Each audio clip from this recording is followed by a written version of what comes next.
Good morning. So, last grid box, you should have learned to translate English into math. So, you don't have to write this part down, but we'll just practice a little bit. English into math is what you did in box 1A. So if you, not 1A, 1B, if you had something like the sum of y and 11, then you translated sum, meaning the answer when you add, and what did you add?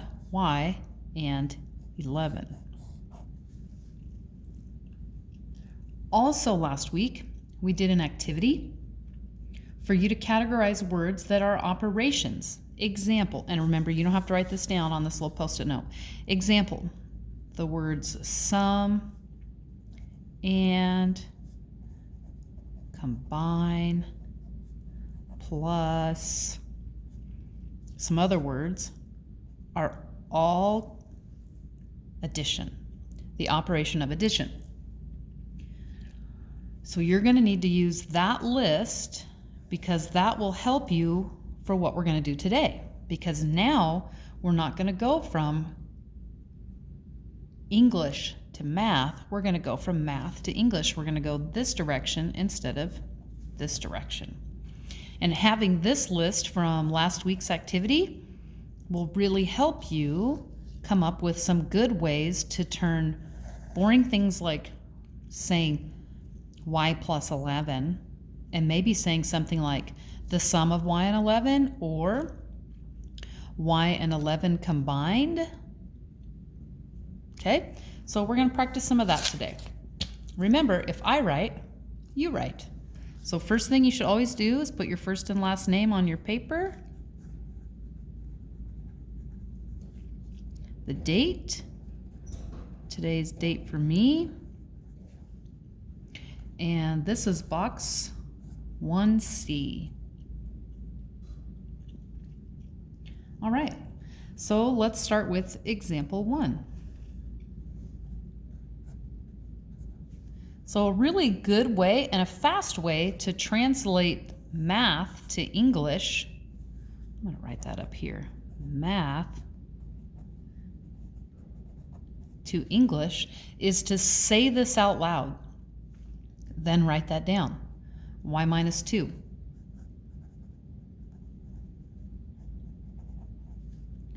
And you could not put the word 2, and you could just put the numeral 2. Either would be fine. And there are lots of other ways to also write this. So y minus 2, y reduced by 2, 2 less than y, or the really elementary way that you're probably used to saying is y take away 2. All of those, all of these would be correct. All of those in English say what this says in math. Okay, let's try another one. Example 2. How would you say that? Well, I know I would say p plus 16 right away, but I could say the value of p increased by 16. What? That's a lot of words, Miss D. I know. But it really does say this. The value of this increased by that. Why would we want to say this when I could just say p plus 16? Because sometimes you're going to be given this phrase and need to be able to interpret it to that. So for now, it helps to occasionally interpret the math into some longer English. Let's do another one.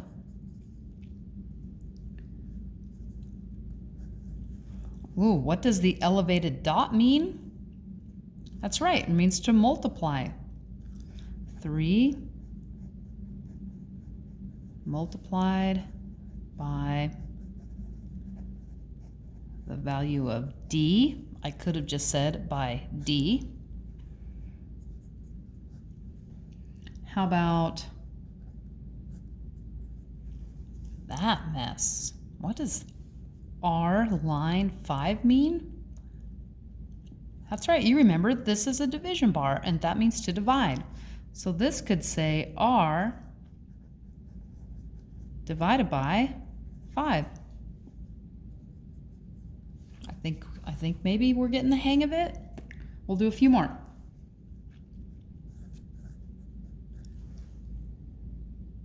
Hmm, 60 minus x would work. Could you say 60 subtract x? Yes. Could you say 60 reduced by x? Yes. Could you say x less than 60? Mm-hmm. Could you say 60 minus x? Mm-hmm. Could you say 60 plus x? No, it's not a plus. Okay, so those are pretty simple single operation. Let's try some that are multiple operation.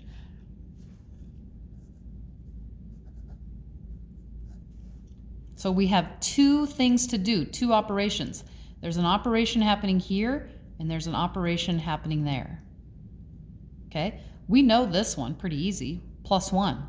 So we're going to have something happened plus 1. So what is this? What does a number next to a letter really mean? Okay, a number next to a letter means that you have this many times that. There's multiplication that's in here. 2w is equal to w plus w, which would then be equal to 2 times w, or we could write it 2 parenthesis w. Multiplication can be written a lot of ways. This is multiplication. So we have 2 multiplied by w then. And these transition words turn out to be kind of a big deal because, I'll show you in a second, then add 1. Because otherwise, if you do this incorrectly, you could end up with 2 multiplied by w plus 1, and you might end up with 2w plus 1, which is not the same as this. These are not the same. Do not equal. So a comma sometimes helps, or a transition word. Okay, let's try some more.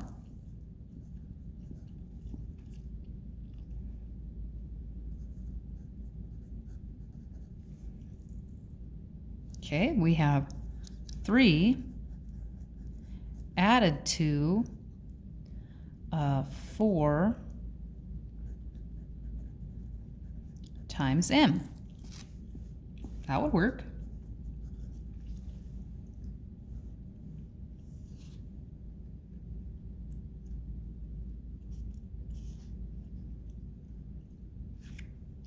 How about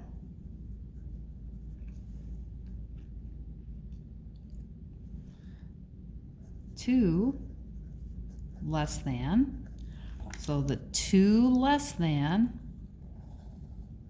is this part right here. This part tricks up 6th graders a lot. When 2 less than is written, sometimes students will write 2 minus and then this other stuff, but you've got to be careful with the order that you do subtraction. So 2 less than 3 x's. 3 x's would be 3 times x. Okay, so that's the kind of work you're going to do today. Sometimes I might ask you for more than one way to write a phrase that represents the math. Example, I think most of us would say, oh, well, this is 10 minus p. But if I said you had to give me 3 phrases for this, 10 minus p would be 1. How about 10 subtracted by p? And how about p less than 10. That would be 3 choices. Okay? All right, that is converting math to English.